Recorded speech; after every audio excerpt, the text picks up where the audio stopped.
شہادت شہزادہ علی اصغر۔ شہزادہ علی اصغر امام حسین علیہ السلام کے سب سے چھوٹے فرزند تھے۔ وہ امام حسین علیہ السلام کے ساتھ مدینے سے نکلنے سے چند ہفتے پہلے پیدا ہوئے تھے۔ ان کی والدہ کا نام رباب تھا، جو امروال کیس کے قبیلے کی بیٹی تھیں۔ بی رباب کے 2 بچے تھے، سکینہ اور علی اصغر۔ وہ دونوں بچے کربلا اپنے ساتھ لے گئیں۔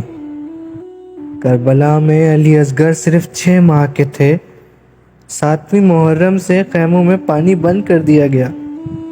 جناب اصغر پیاس کی وجہ سے بہت تکلیف میں تھے۔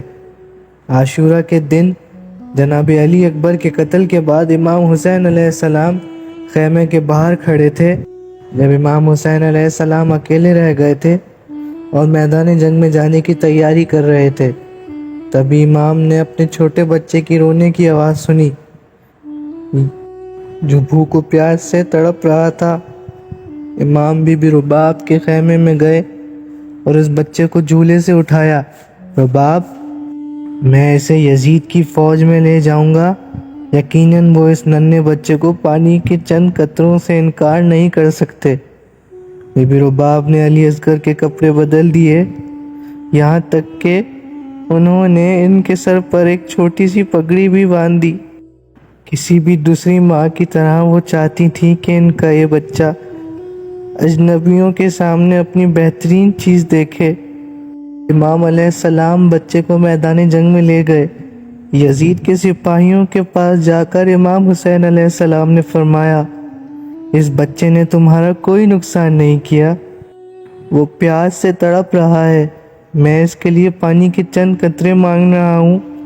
کوئی جواب نہ آیا۔ امام علیہ السلام نے فرمایا، اگر تم ڈرتے ہو کہ جب تم علی اصغر کو پانی پلاؤ گے تو میں اسے پیوں گا، تو دیکھو میں اسے زمین پہ رکھ دیتا ہوں، تم خود آ کر اسے پانی پلا دو۔ امام نے بچے کو کربلا کی ریت پر رکھ دیا اور 2 قدم پیچھے ہٹ گئے۔ آپ اندازہ لگا سکتے ہیں کہ صحرا کی ریت کتنی گرم تھی۔ علی اصغر وہیں لیٹے تھے۔ شہزادے نے دشمن کی طرف رخ کیا اور ان کی طرف دیکھا۔ سپاہیوں میں ہنگامہ برپا ہو گیا، لیکن بچے کو پانی پلانے کے لیے کوئی نہ آیا۔ امام نے حضرت اصغر کو اپنی باہوں میں لے لیا اور صاف آواز میں فرمایا، اصغر میرے بیٹے، انہیں دکھاؤ کہ تم کتنے پیاسے ہو۔ اصغر نے اپنا سر سپاہیوں کی طرف موڑا۔ وہ مسکرائے اور منہ کھولا، اپنی خوش زبان نکال کر ہونٹوں پر پھیری۔ آخری تلوار بے نقاب ہو چکی تھی۔ سپاہی اس سے اتنا متاثر ہوئے کہ ان کی سسکیاں سنائی دیں۔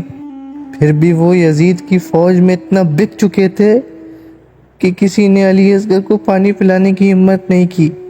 عمر سعد لعین، جو کہ یزید کی فوج کا سپہ سالار تھا، کو تشویشیں ہوئی۔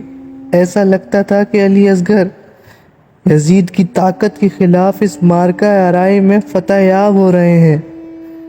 اس نے مشہور تیر انداز، جس کا نام حرملہ تھا، کی طرف دیکھا اور کہا کہ اس بچے کو خاموش کراؤ۔ پھر ایک خوفناک واقعہ ہوا۔ حرملہ نے کمان اٹھا لی، تیر کا نشانہ بچے کی طرف تھا۔ تیر تپتے صحرا کے پار اڑ گیا۔ سراہٹ کی آواز آئی۔ علی اصغر مسکرائے۔ اس نے سر اٹھایا اور گردن کو جھکا دیا۔ کوئی مذہب ذہن بھی سوچ نہیں سکتا کہ آگے کیا ہوا۔ سسکی کی آواز بند ہو گئی اور اصغر اپنے باپ کی باہوں میں لیٹ گئے۔ امام حسین علیہ السلام نے اصغر کی گردن کو دیکھا، تیر دیکھا، گردن دیکھی، مسکراہٹ دیکھی اور پھر کچھ نہیں دیکھا۔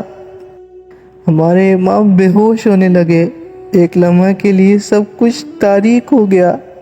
وہ دیکھ نہیں سکتے تھے۔ کربلا پر مکمل سکوت طاری ہو گیا، جو صرف فرات کی ہلکی لہروں کی آواز سے ٹوٹا تھا۔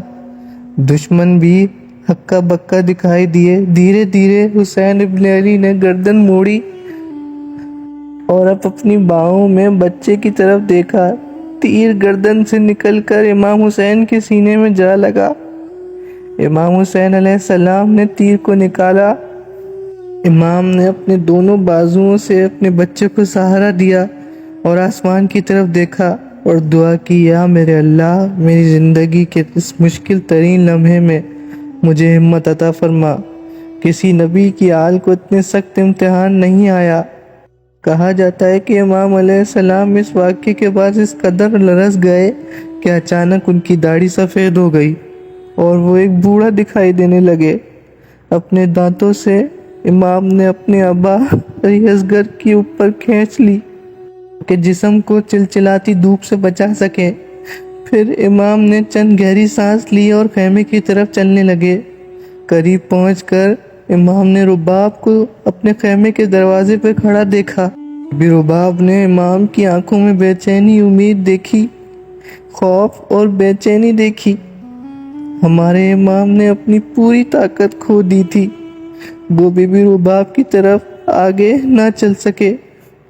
انا للہ و انا الیہ راجعون کہتے ہوئے 7 قدم پیچھے ہٹے۔ وہ رک گئے اور سوچا کہ بچے کو اپنی ماں کے پاس لے جانا چاہیے۔ امام نے دوبارہ 7 قدم آگے بڑھائے۔ انا للہ و انا الیہ راجعون۔ ایک بار پھر اس کی نگاہیں بی رباب کی آنکھوں میں جا ملی۔ دفعہ امام علیہ السلام نے آگے اور پیچھے مڑے، پھر ہر وقت بی رباب کی نظریں بچے پر جمی رہیں۔ پھر ایک بار امام علیہ السلام نے انا للہ و انا الیہ راجعون کہا۔ آخرکار کسی نہ کسی طرح سے امام نے تیر کو ہٹایا۔ اب وہ مردہ بچے کو بی رباب کے پاس لے گئے۔ انہوں نے کہا، رباب، یہ اللہ کی طرف سے ایک امتحان ہے جس سے گزرنے کے لیے کبھی کسی ماں کو نہیں کہا گیا۔ میرے ساتھ چلو۔ بی رباب نے بھی پیچھے چل دیا۔ اپنے ہاتھوں سے ایک چھوٹی سی قبر کھودی۔ والد اور والدہ نے مل کر علی اصغر کی تدفین کی۔ سلام ہو کربلا کے سب سے چھوٹے شہید شہزادہ علی اصغر پر۔